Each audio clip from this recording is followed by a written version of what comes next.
this is it. This is the finale, and everything is all white. Completely blank. I think it's time for that command prompt to appear so we can hack the game. But whatever the case. By the way, Conker's Bad Fur Day reference. Whatever the case, we are all in limbo because we defeated Ultimisia and stopped the time compression. And word of warning, anybody who's into the time warp will be the first one to waken up after the battle. And everyone's appearance in this cutscene would change dramatically, save for Renault, who's always the last one.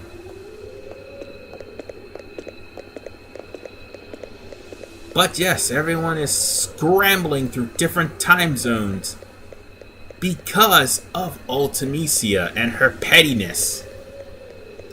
And Renault is trying to find Squall.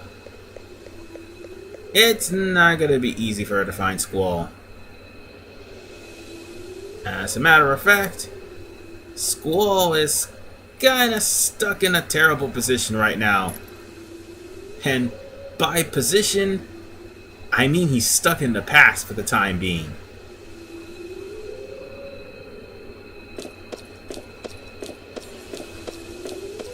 Now then, after hearing Renault's voice, he doesn't know where he is. I kinda don't blame him because, again, time has been compressed.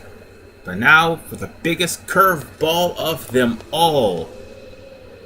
Squall has been not only sent back into the past. Excuse me. I just hiccuped there for a second. But Squall has been sent to the past right before Edea has become the sorceress. Okay, let me rephrase that. Right before Edea received Ultimisia's powers.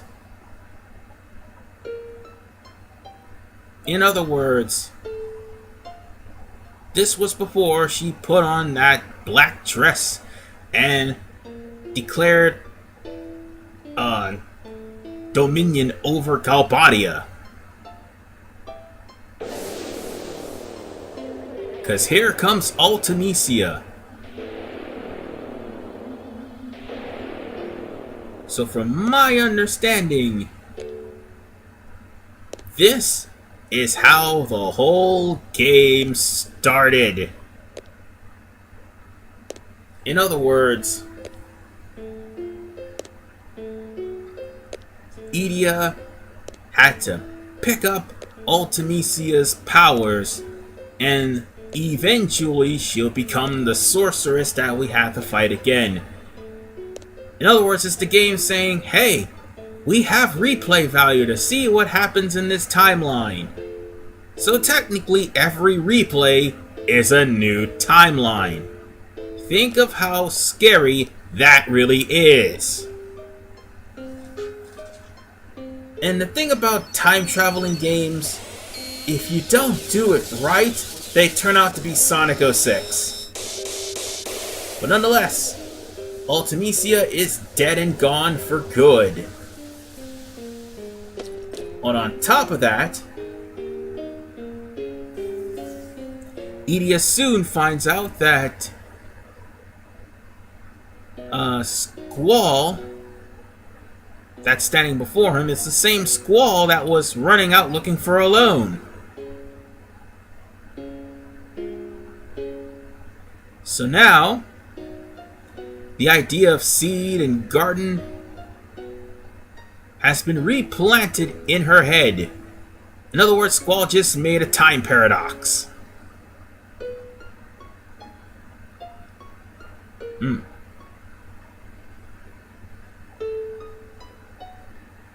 So, Edea just had the realization.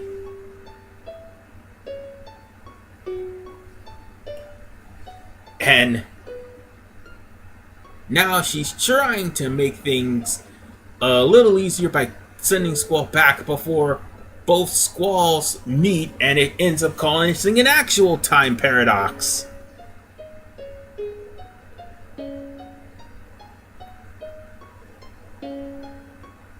It is scary to realize that Final Fantasy VIII's story, despite how sometimes lighthearted, is actually pretty damn dark. That you're constantly having to reset time over and over again with every single playthrough. That's something to really think about. But most people just can't get through the story. Well, not most people. A good handful of people who pretty much hate the game for its mechanics can't get through the whole game without rage quitting. But nonetheless, ladies and gentlemen, after pretty much resetting time, Squall now has to try to find everybody and get back to his own era. Because the longer he stays in limbo, the more screwed up time will be. And one last thing. Again, I do not approve of the relationship with Rinoa and Squall because it was forced from beginning to end. Not to mention, Rinoa was originally Cypher's girlfriend. I don't know why they broke up all of a sudden, but, yeah. They were originally boyfriend and girlfriend, and now she's pretty much with Squall.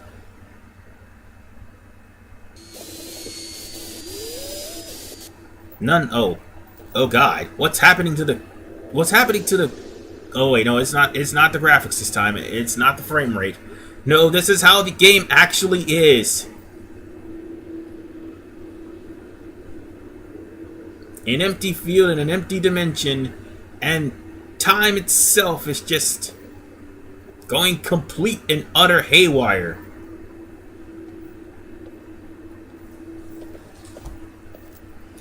But that makes you want to think.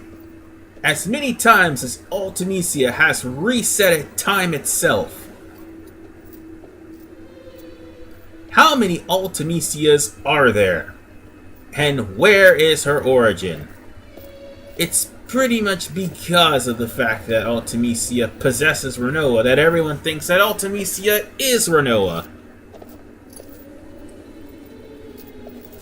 That's a very far-fetched theory. Some may try to disprove it, some don't. But to be fair, every time Squall beats Ultimecia, he ends up running into Rinoa yet again.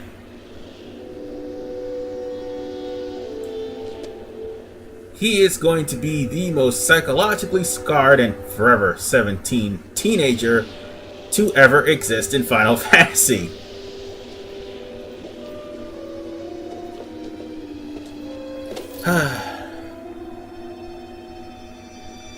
And Squall is just outright exhausted. Meanwhile, Rinoa is still trying to find Squall.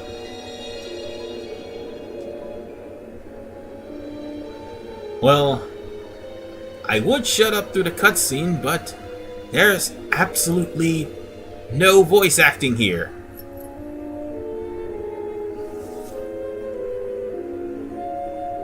Oh, now the frame rate's starting to go bad. One last hurrah, game. One last hurrah.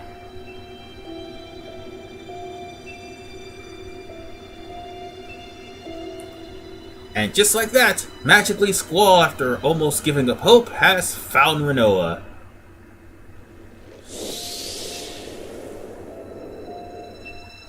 And with that, ladies and gentlemen, that is the end of this game.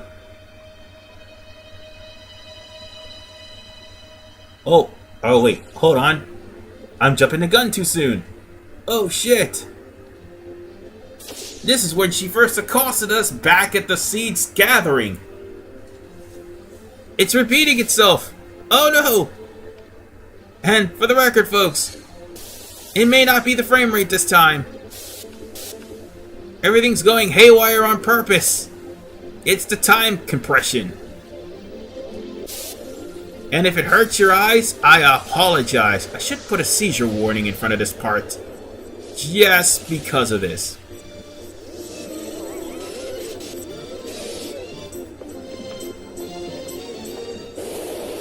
In other words, you'll probably be tripping balls a lot. Because of the fact that, thanks to what we just did, we may have caused a paradox.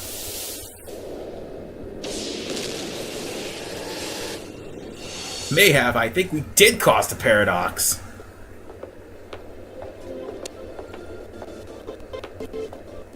Time just keeps repeating itself.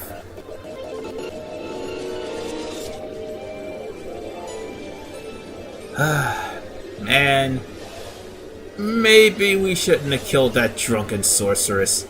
I don't know, but things would still end up this way anyway, so there's not much we can do about it.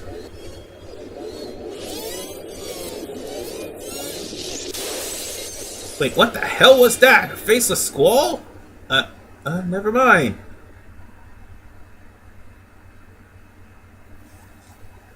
Well, since all the timelines just collapse within each other, I think only one timeline remains. Or at least I hope so.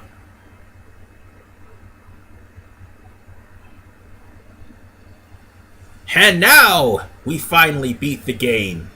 Could you excuse me for just 1 second?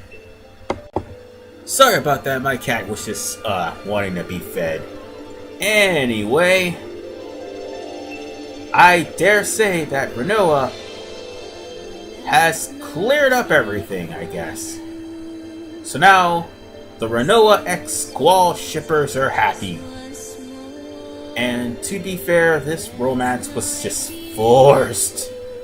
Absolutely forced.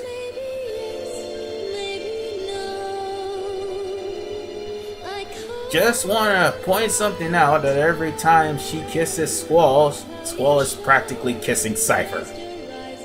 Just want to point that out to you.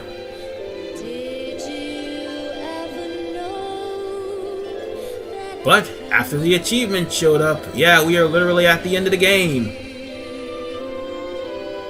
And no, Squall's not dead, he's just passed out from walking aimlessly in the void. I'm surprised with all the time we walked in Limbo and in the Void, we haven't found Gilgamesh. Or X-Death, for that matter. That's who should have showed up! They probably would have bailed us out. Okay, not X-Death, but definitely Gilgamesh. I mean, he's a GF in this game, for God's sakes. Meanwhile, Cypher still fails at life. He's been cucked, and also he got served. Badly. He even got served by Raijin, who caught a fish before he did. And yet, the frame rate is still shitting the bed one last time. And I apologize for it to doing so. Oh, and Raijin caught one of those foul-smelling fish again. That's why Fu kicked them in the water.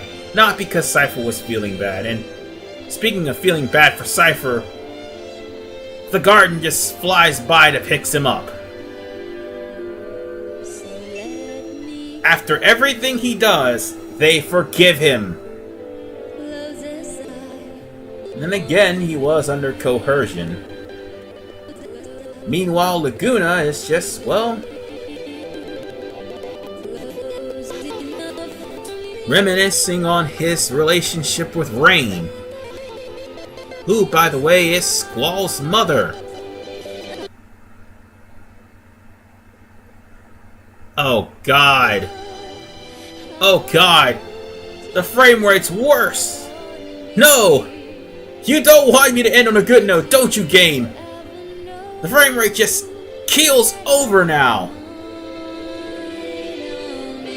Seriously, what the hell? And it's not just the frame rate, it's the song too. Why can't my playthroughs of Final Fantasy ever end well? Well, some of them did. It's just this one just has one last hurrah, dropping frame rates and just outright dying in the middle of the ending song.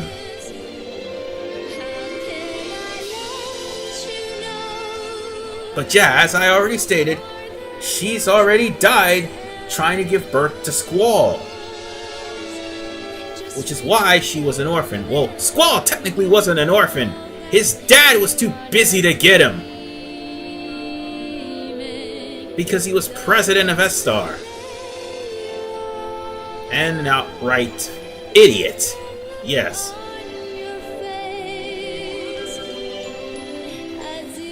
But still, Laguna has his moments, and I gotta give the man credit where credit is due.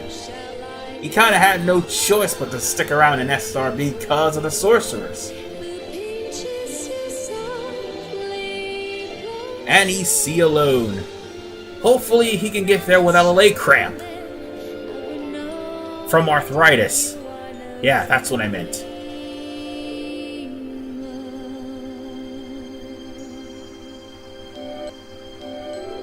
And of course, Balam Garden flies over, and now everything is at peace. And Ward is still a mute.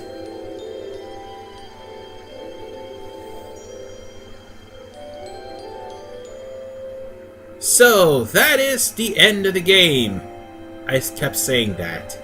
Why? Because it is supposed... I mean, it's the ending freaking credits. But it is the end of the game, and my final thoughts of the game. My god, the game sometimes drag at the beginning because of the fact you have to draw. And draw. And draw. And look at Irvin trying to hit on Quistis. But still, the game has issue with you like gaining level, obviously, because every time you gain level, the enemies gain level, even the bosses. Though the bosses have a cap, the enemies do not. This is the first and only game that punishes you for leveling, and to me, that would actually... oh god, it's stopping again, isn't it? But like I said, to me, that would actually turn me away. I mean, it turned away a lot of people. There's some people who liked the game for what it was. I mean, it was a unique system. Like, putting magics and G-ups into junctions so that your characters could get stronger. But at the same time, getting lots of GFs actually can be a pain. Some of them you have to get right then and there in the Japanese version, or you will never get them again, save for Tonberry. Because you are bound to fight him in Ultimisia's castle. And not just that, the fact that some of the side quests revolves around you getting items that will help you out. The Chocobo Dungeon is based... or not Chocobo Dungeon, but rather Chocobo Forest, sorry. Wrong game, actually. The Chocobo Forest is sort of a mandatory thing so that you can get Chocobo World if you're playing the PC version. It's definitely mandatory because playing Triple Triad, no. I'm sorry, but Triple Triad is the worst feature of this game. In my opinion. Everyone else may like it. There's some of my friends who actually praise its existence. But Triple Triad is absolute garbage to me. Why? Because it's luck-based, rule-based. Well, his rules that it's... okay, how should I put this? The rules of Triple Triad is pretty BS, and god damn it, phone! Let me get my final thoughts out the way! And not just that, but the fact that you have to go through a lot just to grind for some of the bosses, and also grind to try to get your stats up manually, and also grind enough to survive the final part of the game is just ridiculous. And then not to mention the final curveball. But there are some things I do enjoy, like for instance the limit breaks. God forbid I love the limit breaks. And Selphie pretty much breaks the whole damn game. That's something I forgot to mention, that if Selphie ends up in the final party, she is more than likely, if you have her at a low level, or over level 80, she is more than likely going to end the fight, all four forms, so long as she's invincible and low level. Well, or low HP, sorry. Once she's invincible and have low HP, you've pretty much won this game. Nothing can stop you, not even Ultimecia's final form. But the final form of Ultimecia is indeed a curveball that's pretty much destroying everything you've done up to this point. Now, about the music. The music is actually pretty good. I like the PC version music they have, but the PlayStation version sounds a lot better. I mean, I do have the PlayStation version, but the PlayStation version sounds a lot better than the PC, but I still can enjoy the PC version nonetheless. Anything else I need to say? Yes, the story. While the story had its pacing problems, there were some good parts and there were some bad parts. All the bad parts contain Rinoa. Yes, I don't like Rinoa. She could be a redeemable character, but no, she's not really a redeemable character. I can see why there are some people who can't stand her. I mean, I don't. Seriously, who walks out of a time-locked room just to lock everybody in there after throwing a temper tantrum just so you could try to go on a suicide mission to stick a goddamn pin on a sorceress, knowing she's going to throw you across the goddamn room? Only Rinoa. And also, who leaves her boyfriend for someone else in the middle of a dance? Only Rinoa. I guess she only wants seeds, like a certain ex-WWE superstar, or should I say ex-WWE diva, wants only main eventers. Hint, hint, nudge, nudge. But, nonetheless, ladies and gentlemen, it's over. It took me too long, and I apologize for it. But, this is going to be the last Final Fantasy I'm going to do this year.